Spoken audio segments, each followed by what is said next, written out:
BBC, Eagle Broadcasting Corporation. Ito ang Radyo Agila. DCEC 1062 sa Mega Manila, WIN 1080 sa Northern Luzon, DCEL 1260 sa Southern Taga, UYFX 1305 sa Visayas, DXED 1224 sa Southern Mindanao. Ito ang Radyo Agila. Mabilis, malakas, pumapagaspas.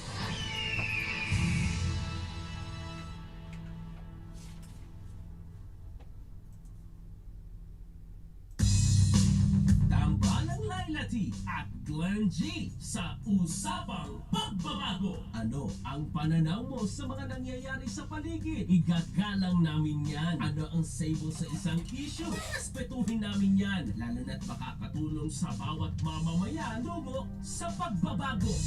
Samahan ang mag-partner na sina Laila T at Glenn G sa Usapang Pagbabago. Lunes hanggang Biyernes, alas 10 ng umaga. Usapang Pagbabago. Lumalaban sa ulos, kwento ng buhay mo. Meeting tagumpay. Kasama si Shane Castillo. Kulang pang gusto ko nakita ko yung kay yung mga soft-soft nila. Nangyari. Lalagyan mo ako ng mga sige, mga soft-soft nila. Serbisyo, Ay, pangkabuhayan, napapanahong talakayan ukol sa dagdag kita para sa pangkabuhayan. Ihahatid sa atin ng tambalang mga nadagsaan at tuwing maduma, tuwing linggo, alas 9 hanggang alas 10 ng umaga. Dito sa himpilang paborito ng bayan, Radyo Agila. Sa dami ng naririnig mo tungkol sa iba't ibang usapin, nalilito ka na ba? Huwag pa iralin ang init ng ulo. Tara, pag-usapan natin. Linawin sa isang diskusyon kasama si Wedge Kujama. Sumali sa talakayan, makibahagi sa diskusyon. Lunes hanggang Biyernes, alas 2 ng hapon. Dito lang sa himpilang paborito ng bayan, DCEC 1062, Radyo Agila.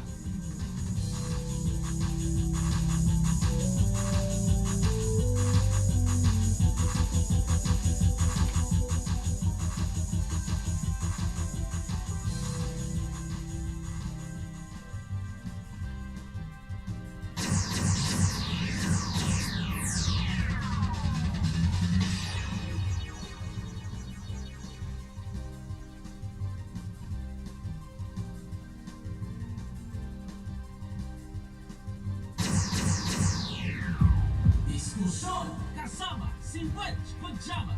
Ito ang diskusyon.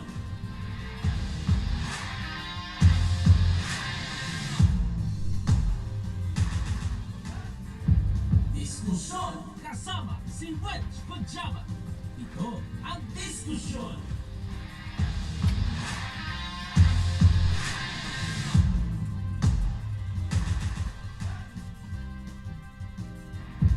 Diskusyon kasama si Wedge Kujama.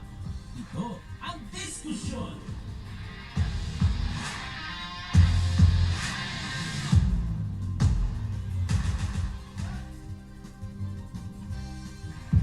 Diskusyon kasama si Wedge Kujama.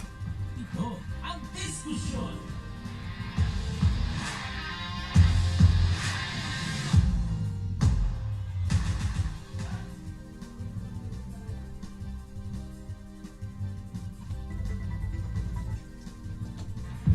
Yung Facebook kuya, YouTube ito eh. Wala pa tayo Facebook. Ito ang diskusyon. Wala Radyo Agila wala Hindi okay na yan. Yung Facebook ang sinasabi ko, YouTube yan eh. Yung Facebook wala pa.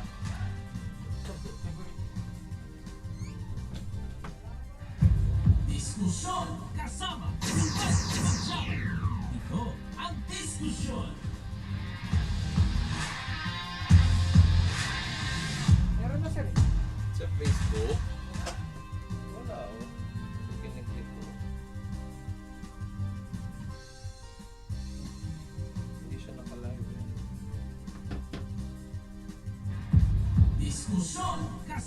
si Wedge Kojama. sir. Ito Kasi ang YouTube. diskusyon. YouTube yan eh. Yung Facebook Live mismo. Walang Facebook Live? Ito ka, tayo. Wala YouTube yan eh. Link yan oh. Hindi siya yung live na ganito. Ayan.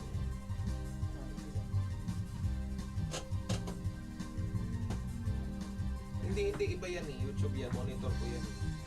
Yung sa Facebook na isi-share sa Facebook, ibig ko sabihin. Ayan oh. Kasi para ma-share, wala oh. YouTube nga yan. Hindi mo ako nagigets. Wala ka raw, grabe. Donas, wala pang Facebook.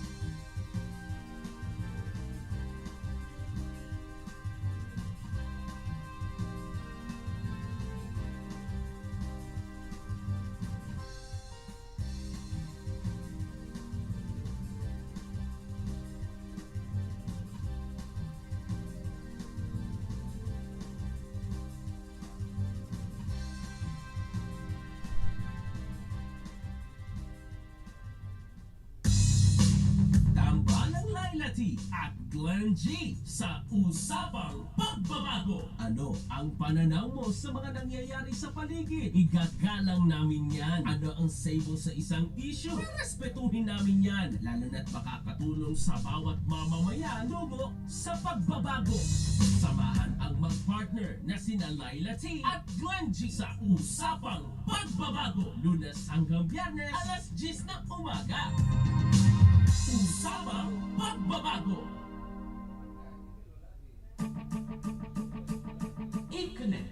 Pagkonekta sa iba't ibang personalidad at mga sektor ng lipunan. Makabuluhang usapan at inspirasyon na bubusog sa inyong pananghalian. I-connect. Kasama ang magtandem na sina Bel Suraga at Shane Castrillo. I-connect. Tuwing linggo, alas 11 ng umaga hanggang alas 12 ng tanghali. Dito lang sa himpilang paborito ng bayan, DCEC Radyo Agila.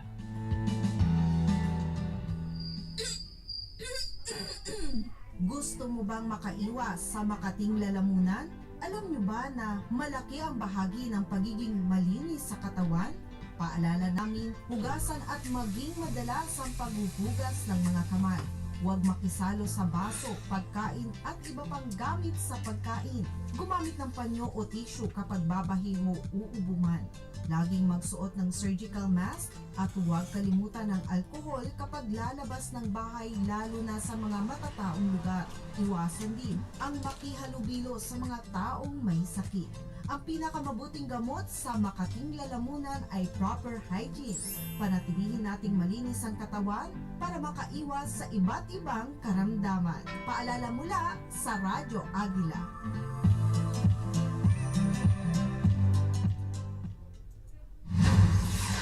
DCEC 1062 Radyo Agila pumapagaspas. This time check is brought to you by nature-friendly, new technology, NewTek Dry Ice. Contact numbers 0908-883-7600 and 0917-323-1929. Ang oras na ito ay hatid sa inyo ng Etherton Flexboard Fiber Cement Board. Pinakamatibay na pangkisamit pandingding. Etherton Flexboard Fiber Cement Board. Napuno bilang 8532-7021 hanggang 27. Responde sa radyo. Responde sa radyo. Alas 4 hanggang alas 5:30 ng hapon. Mapapakinggan sa Radyo Agila, DCEC 1062 sa AM band. At mapapanood via Facebook, YouTube live stream at sa Net25 online platforms. Responde sa radyo. Responde sa radyo. Diskusyon kasama si Wedge Kojama. Ito ang diskusyon. Muna si Ma'am Dana rito para ma-briefing mo na siya. Okay lang? Hindi na. Mag-intro na ako. Intro ka na. Oras po natin alas 2:15 ng hapon. Habang inaayos pa po yung ating Facebook Live ha, pwede pa tayong mapanood sa ating YouTube channel. Mga nakaabang at manonood ng ating Facebook, sa YouTube po muna kayo pansamantala. Ano po? Ito po ang ating bagong programa, Diskusyon. Kasama pa rin po, Wedge Kujamat. Alas 2 hanggang alas 3 ng hapon, mga isyong ating hihimayin, mga isyong ating pag-uusapan, mga isyong dapat may diskusyon. Diskusyon kasama si Wedge Kojama. Ito ang diskusyon. At oras muna natin alas 2:16 na po ng hapon sa ating pagbabalik. Makakasama na natin ang ating buena manong bisita. Ang ating unang bisita live sa ating studio dito sa Radyo Agila. Ang tagapagsalita ng Bureau of Immigration, si Ma'am Dana Sandoval. Tutok lang, magbabalik ang diskusyon sa Radyo Agila. Diskusyon kasama si EBC, Eagle Broadcasting Corporation. Okay na. Ito Okay na yung FB. Radyo Agila. Okay, Gabi. Okay na yung FB. Andiyan na si Gabi ito.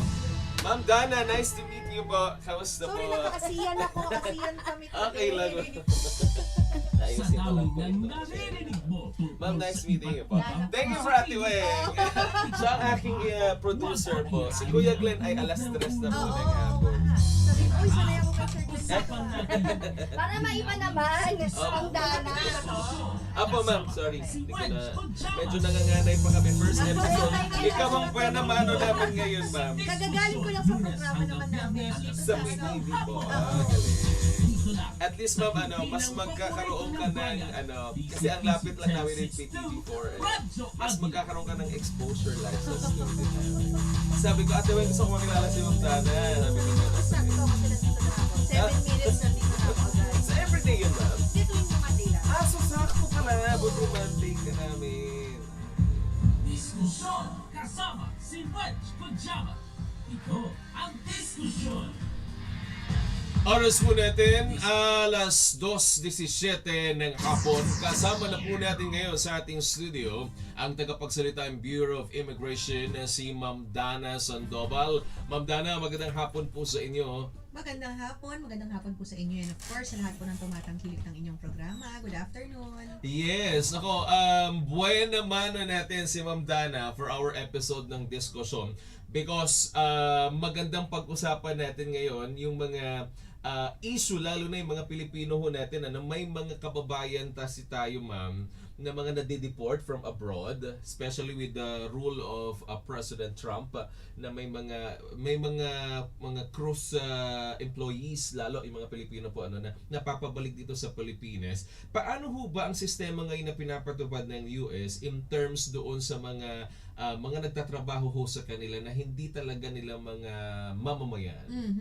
Yun naman po, sa napapansin po natin, kasi kapag sila po ay dinedeport, ang Bureau of Immigration po yung unang nakakakita doon sa kanila. So kanila po mga kinikwento, kapag meron daw may mga violation, yun agad hinuhuli na. At unlike before, I think, historically medyo mas mas maluwag.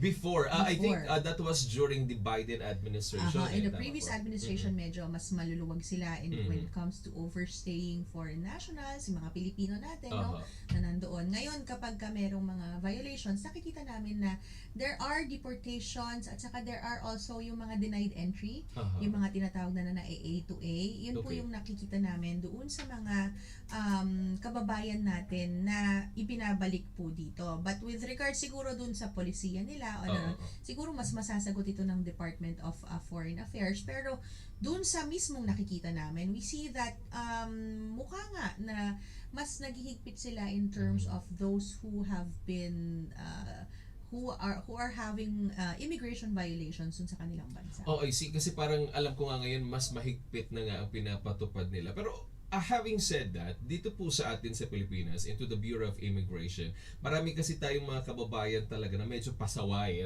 Talagang ang ginagawa nila, they just travel as a tourist and then they go into one country and into another country to apply for a certain job. Paano po ba ang nangyayaring proseso ng ating mga kababayan pagka ganyan ho ang cases nila?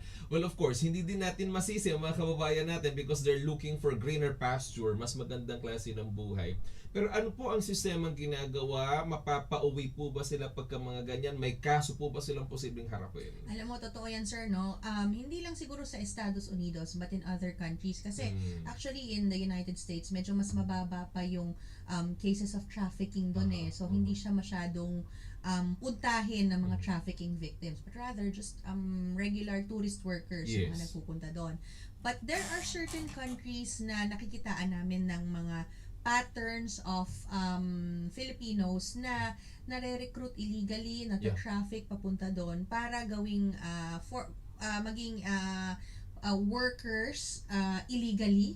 Pinupwersa po sila. There are different types Meron mga pinagtatrabaho. Yung uso ngayon, yung mga scam hubs. Yes, ma'am. Totoo Scam yun. hubs abroad. Dati meron yan sa Pilipinas, yung mga pogo hubs na nagpapanggap na online gaming dito, pero scam hubs pa na lang.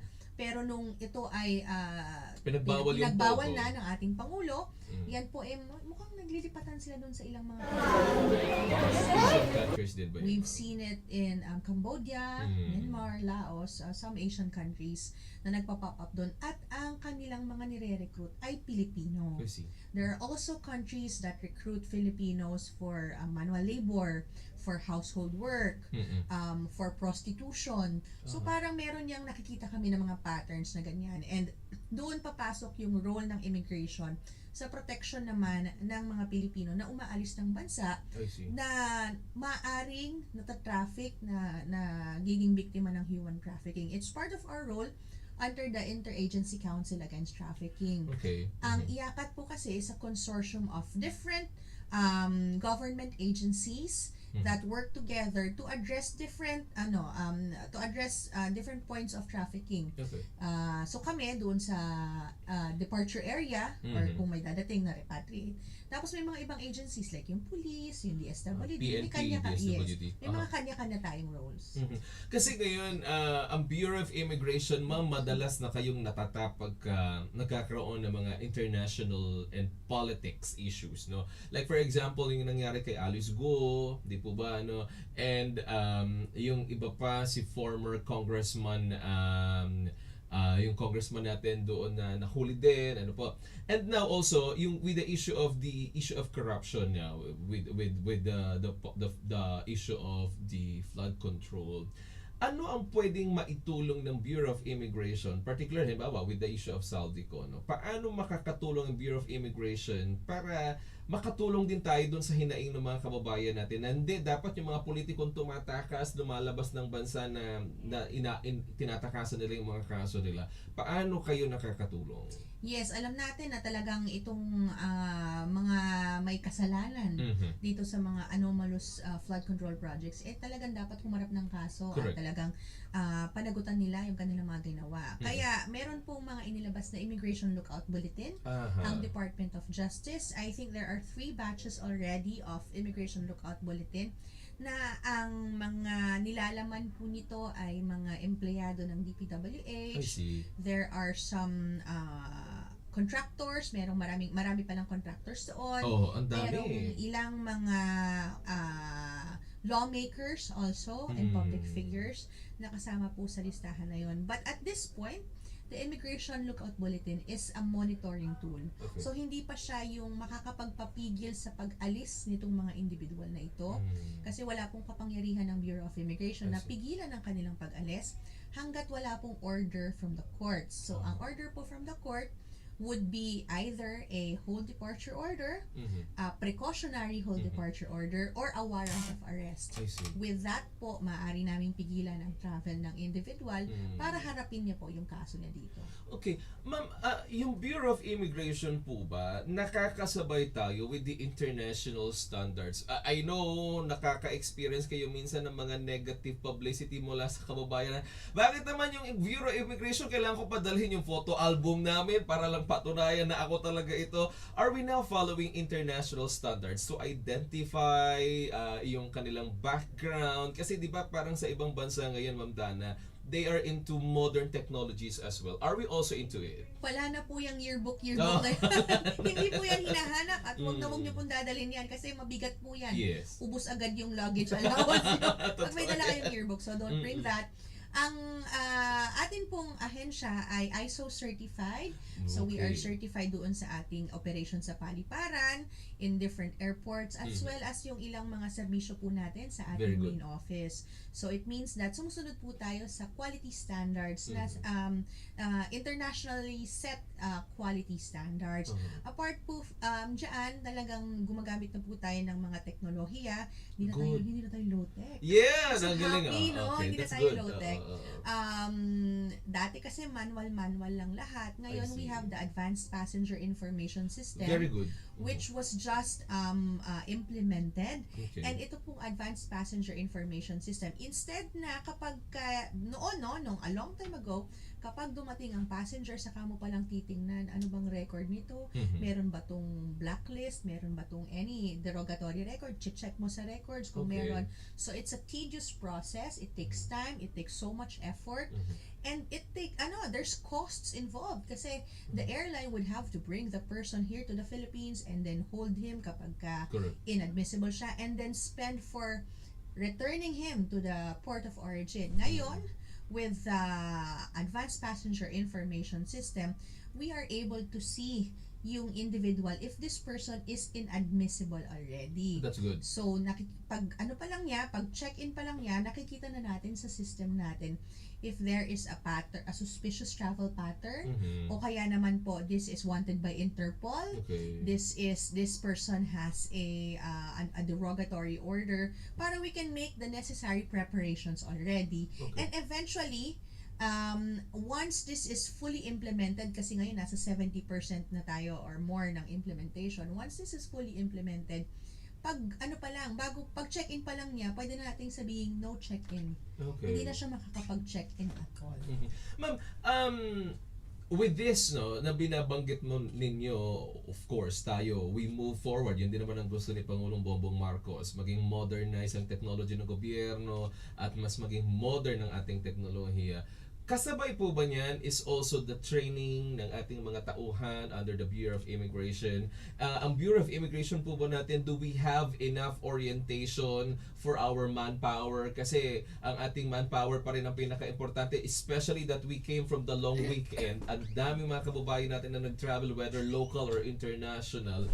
Updated din ba with the technology na ginagamit ng BI ang ating mga tauhan? Paano hong ginagawa ninyo? Yes, more than the technological updates or the legal framework, kasi kasama talaga yan, automatic yan, pinag-aaralan ng ating mga immigration officers. We have a Philippine Immigration Academy, which is located in Clark, Pampanga. So talagang school siya. Maganda, you could visit sometime, talagang classroom, may setup, merong pretend counters where they could practice. So talagang siya, yung parang intern na rin ang ginagawa niya. Yes, talagang school siya. So ganun yung niya. I'm actually a lecturer there.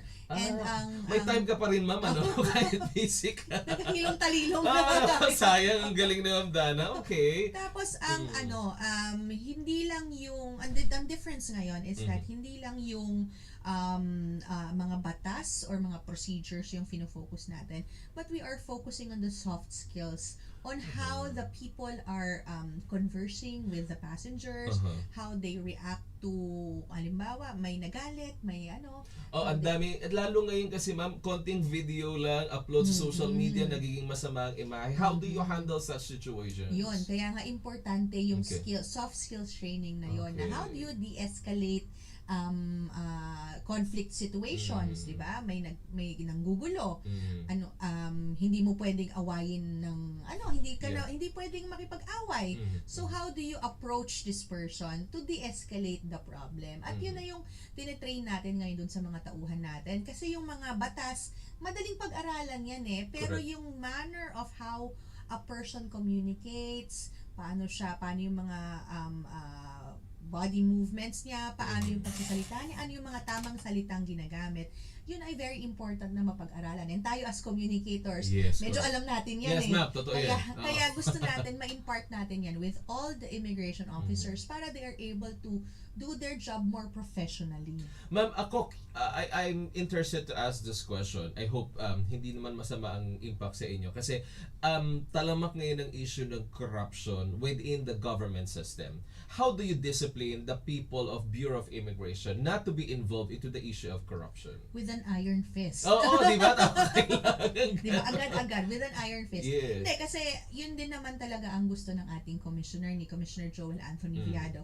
If there is a person, if there's an employee na involved in corruption, alis yan agad. Okay, Kasi good. let's not waste any more time with alis yan agad. So while the investigation is ongoing, doon ka sa back end office and Okay. then andar ang kaso kasi hindi sa immigration ang administrative action ng Bureau of Immigration. We elevate it to the Department of Justice, Good. which is okay. our mother department.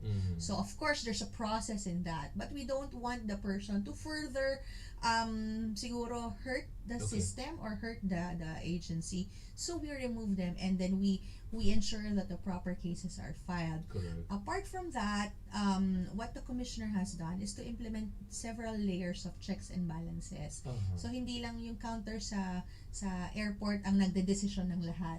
There are people who are looking at the secondary inspection. There are people watching their movements off-site para walang kumbaga hindi mo mai-influence yung movements ng isa't isa dahil That's good. different layers of checks and balances to ensure na mapipigilan kung yung any attempt at corruption. And of course, technology. Uh-huh. Technology, procure tayo ng electronic gates na bago. We are expecting it to be deployed by December. Oh, that's good. For BI and for NNIC, which is Okay. the of the airport.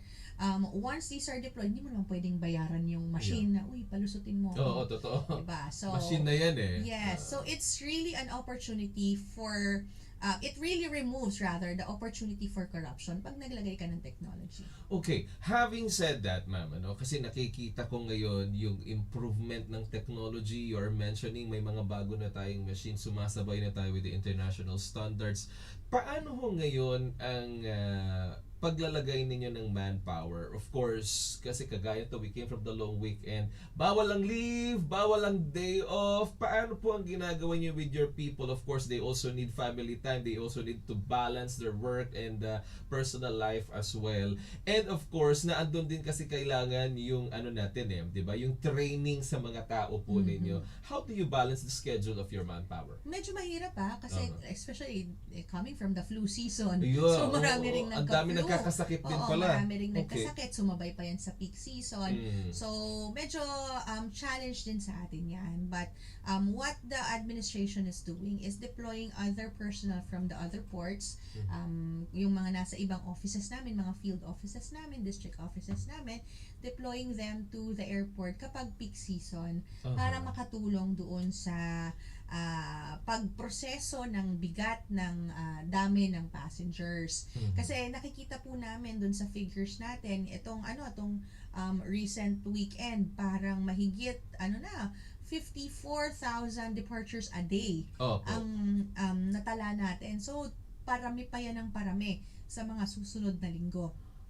Kasi papasok na tayo ng last 2 months of the year. It's really going to be heavy. Oo. So, yung deployment natin, we maximize what we have. I see. Ma'am, may mga nagpapatanong sa akin. Kasi sabi nila parang gusto kong pumasok sa Bureau of Immigration. Paano daw ba ang proseso ng pag-apply sa Bureau of Immigration? Of course, they should be civil service passer as well. Yes. What are the other qualifications and how will be the process? Bukod sa kailangan maging mabuting tao. Mabuting tao kayo. Kailangan po maging mabuting tao. Ang ating immigration officers po kailangan may civil service eligibility, professional, Correct. Okay. and kailangan graduate ng 4-year course. Any other 4-year course? Yes, Kahit ano? any 4-year course And po. then? Mag-exam sila. Merong openings po. Nakikita yung openings natin sa ating careers website. Careers.immigration.gov.ph. Ulitin ko po, careers.immigration .gov.ph. Doon po makikita yung mga iba't ibang openings sa Bureau of Immigration. After that, kung sila po ay matanggap, meron po yung exam, and then interview, and then training. So kailangan nila ipasa lahat yun. Salang-sala pala yun, ma'am. Ano? Salang-sala. Salang-sala. I remember kasi I had a coworker when I was with the other network before. Nag-try siya, nag-attempt siya. Talagang todo daw ang prayers niya para makapasa sa Bureau of Immigration kasi talagang salang-sala daw ang tao ninyo. Tsaka kahit dun sa training may nakikick out pa po. Totoo ba?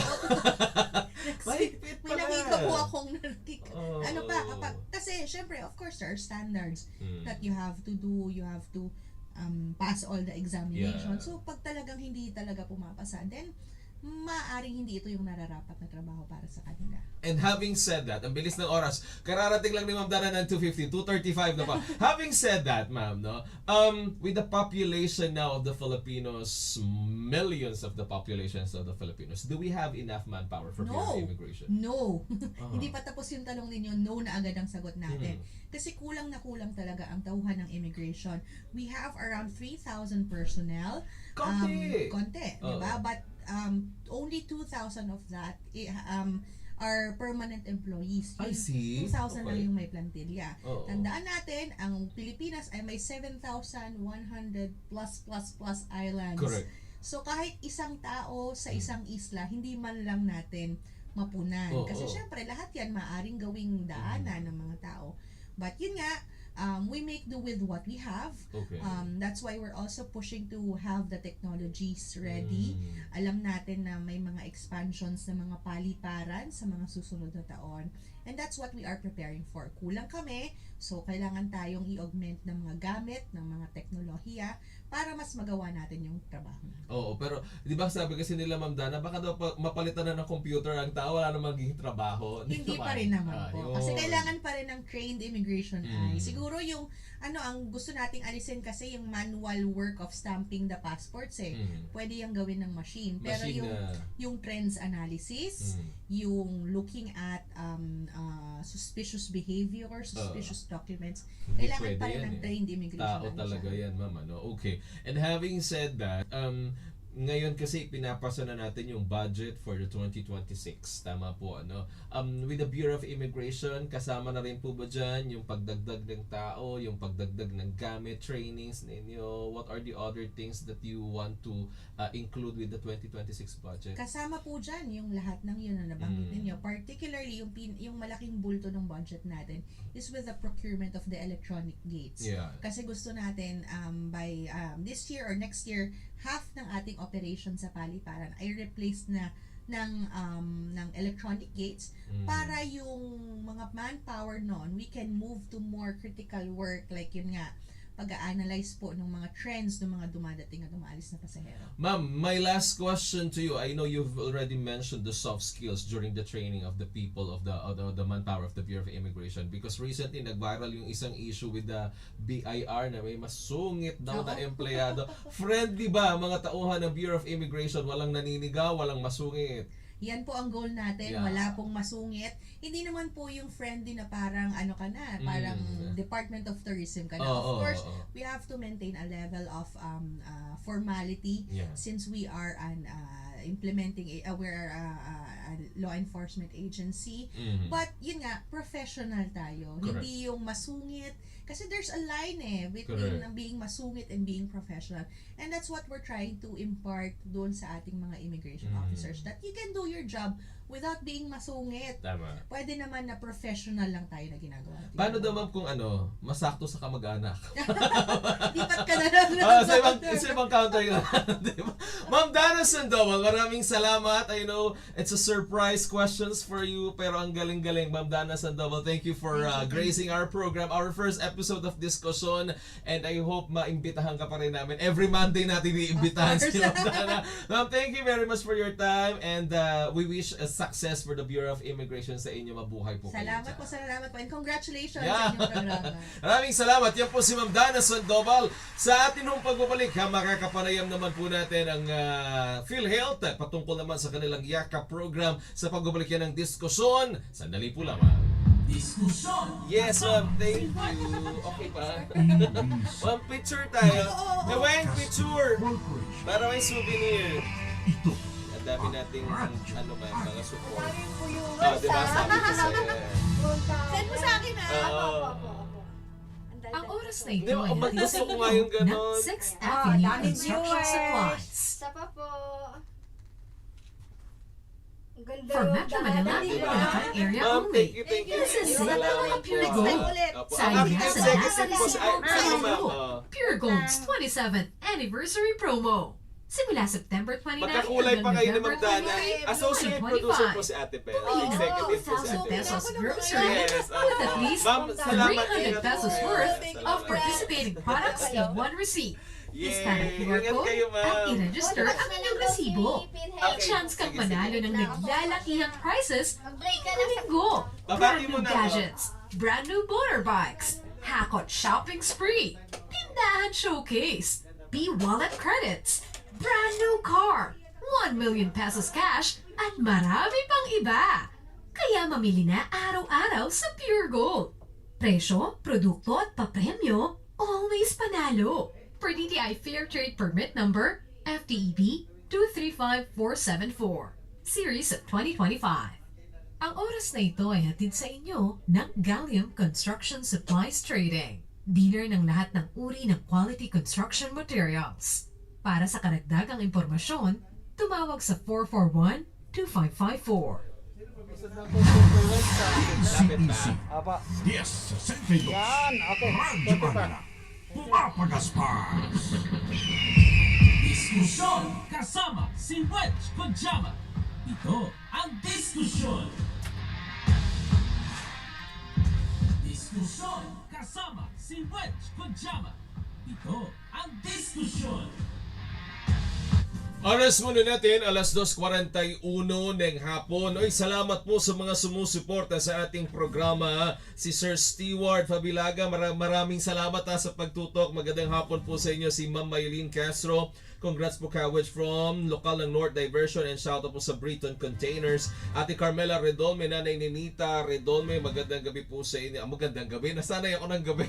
Magandang hapon po, salamat si Kasincha Edolmo, Lisa Martizano, si Nanay Ninita Ondrade, Ching Calyanero, Chef Tess Vlog ng Dubai. Magandang hapon po si Tita Cynthia Garcia. Magandang hapon. Rose Delmar Arceta, si Miss Shane Castrillo. Magandang hapon. Elvira Ramada. Magandang hapon po sa inyo. Si Eleonor Mabini. Magandang hapon. Oy, si Kuya Michael Medinilla nanonood din sa atin. Magandang hapon. Gloria King Gerald. Magandang hapon. Angelo Rehada. Magandang hapon. Antonio Lagunoy. Magandang hapon. Ako, hindi ko na ho kayo mabati lahat dahil nasa linya na ho ng ating komunikasyon yung ating pong susunod na bisita. Pag-usapan naman po natin ngayon ang programa ng PhilHealth. Patungkol po ito doon sa tinatawag na Yakap Program. Pag-usapan natin, nasa linya na po ng ating komunikasyon si NCR Head Public Affairs Unit ng PhilHealth na si Sir Raymond Acoba. Sir Raymond, magandang hapon po sa inyo. Welcome po sa diskusyon. Si Wedge po ito. Yes, magandang hapon po, Sir Wedge, at magandang hapon din po sa lahat po ng mga tagapakinig natin ngayong araw na to. Oho. Sir Raymond, salamat po sa oras. Pero kami ho ay curious. Sa dami ho ng mga nagkakasakit ngayon, ng mga kababayan natin, meron palang bagong programa ang PhilHealth na tinatawag na Yakap. Ano po itong tinatawag na ito na Yakap at bakit po ito inilunsad ng PhilHealth, partikular na po ng ating pamahalaan? Okay.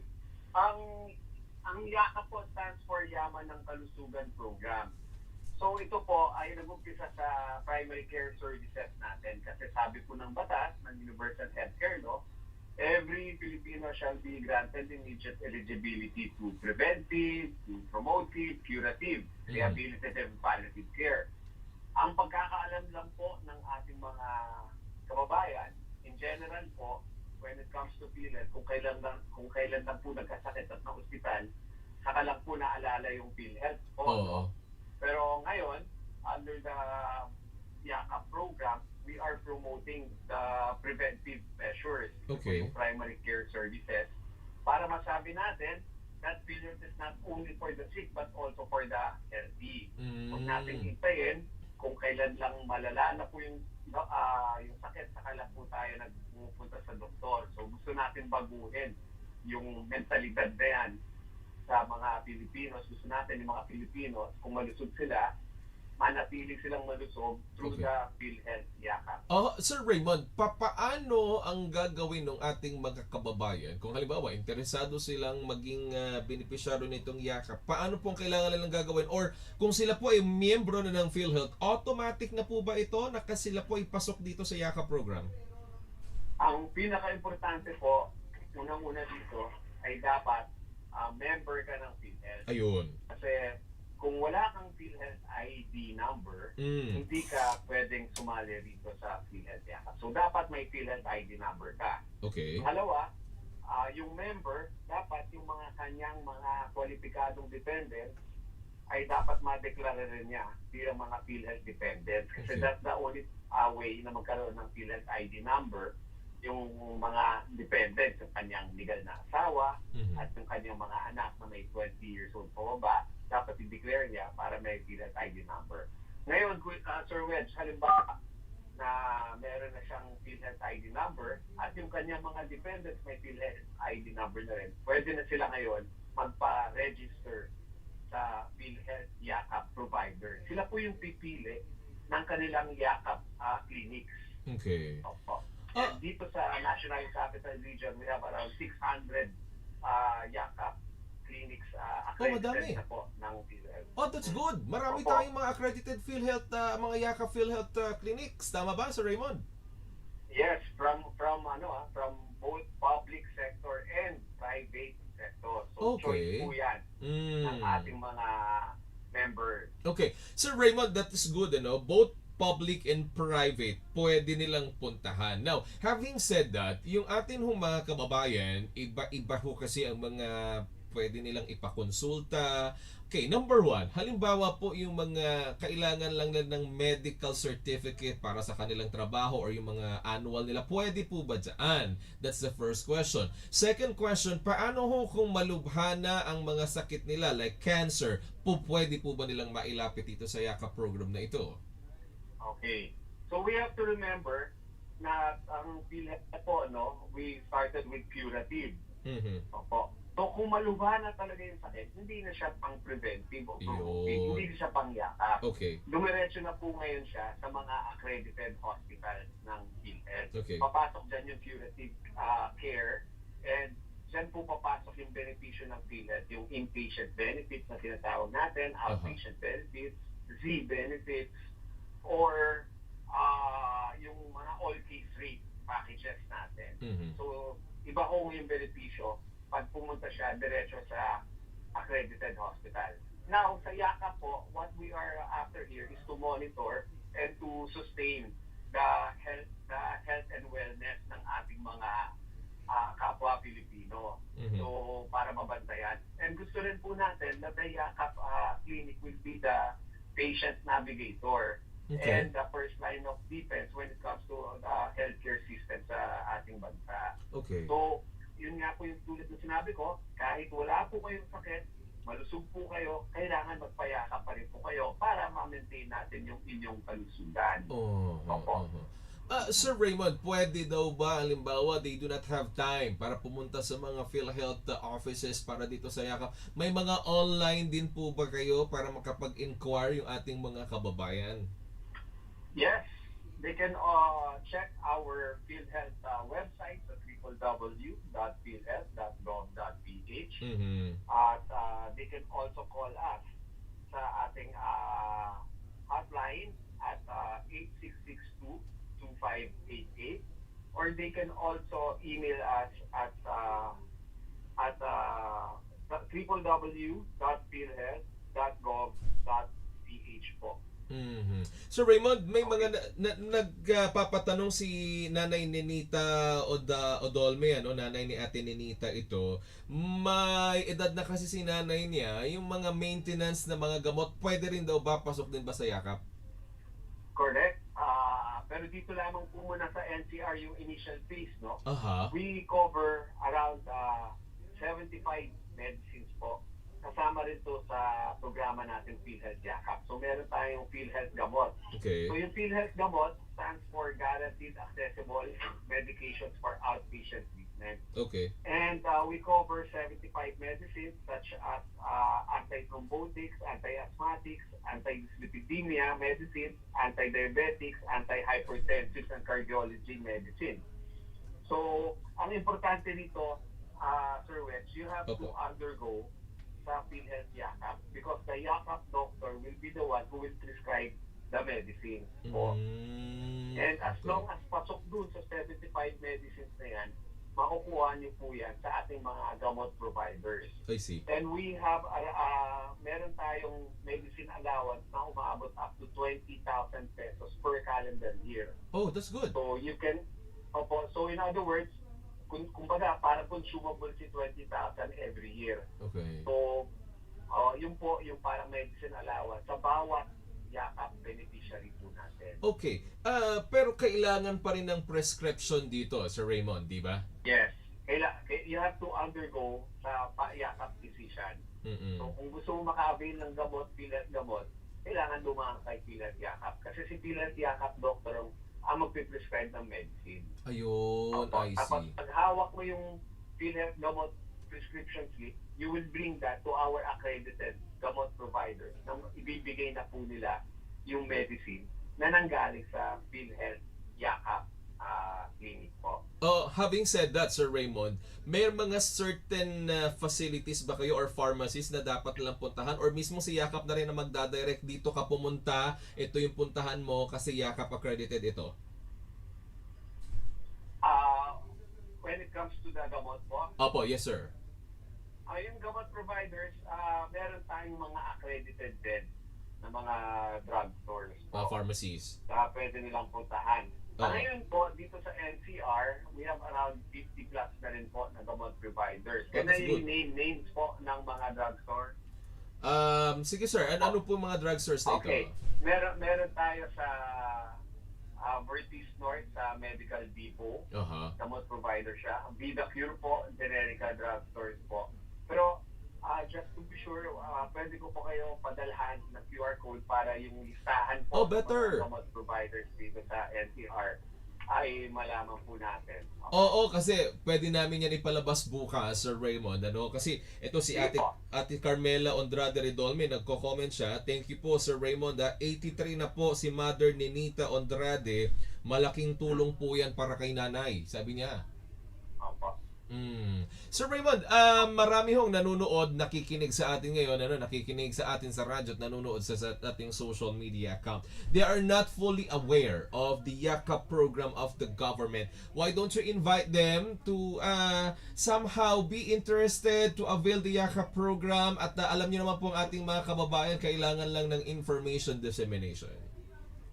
Yes, again, unang-una, maraming salamat Sir Wedge for inviting me here. Para po mapaalam natin sa ating mga kababayan yung bagong programa natin patungkol po sa PhilHealth Yaman ng Kalusugan Program or PhilHealth Yakap. So sa ating mga kababayan, itong programa ng PhilHealth na ito ay para sa lahat po ng Pilipinos. Wala po tayong pinipili dito. As long as you are a Filipino, you can join us here sa PhilHealth Yakap. Just make sure na meron na kayong PhilHealth ID number at yung inyong mga dependents ay declared. Now that you have your PhilHealth ID number, all you have to do is first, you can visit yung ating mga PhilHealth Local Health Insurance Office para ma-assist kayo in choosing your PhilHealth Yakap facility.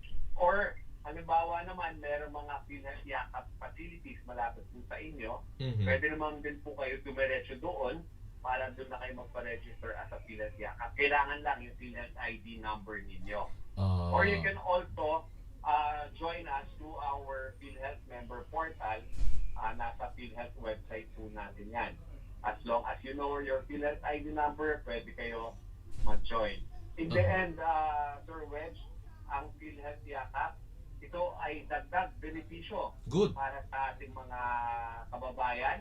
And lalo na, meron tayong PhilHealth Gamot nagkakalagang 20,000 pesos worth of medicines every year. Every year, very good. Natin, opo. So, halimbawa, pagpasok next year, 2026, reset uli yan. at 20,000 at covered natin 75 medicines po under PhilHealth gamot. Okay. Such as metformin, such as rosuvastatin. Ako po, nakikinabang na po ako doon. Good. Sir Raymond, eto nagpapatanong si Nanay Luisa de los Santos, kaka 70th birthday lang nito ni Nanay Luisa. Meron akong ipapatanong, paano kung ako ay retired na, di na kasi ako naghuhulog, member pa din ba kaya ako ng PhilHealth o kailangan ko pa ulit magpa-register? Okay. Ganitong gawin. Unang-una, you are an automatic member ng PhilHealth because you are a senior citizen. Under the law, the Universal Healthcare, all senior citizens shall be covered po. Ayun. So, ang importante lang po dito is let us know, update nyo po yung record nyo sa amin sa PhilHealth para ma-secure nyo po yung PhilHealth ID number ninyo and your PhilHealth member data record. At mailagay na kayo sa senior citizens program po ng PhilHealth. Wala po kayong babayaran. Very good. Opo, Pwede yun sa online, Sir Raymond, di po ba?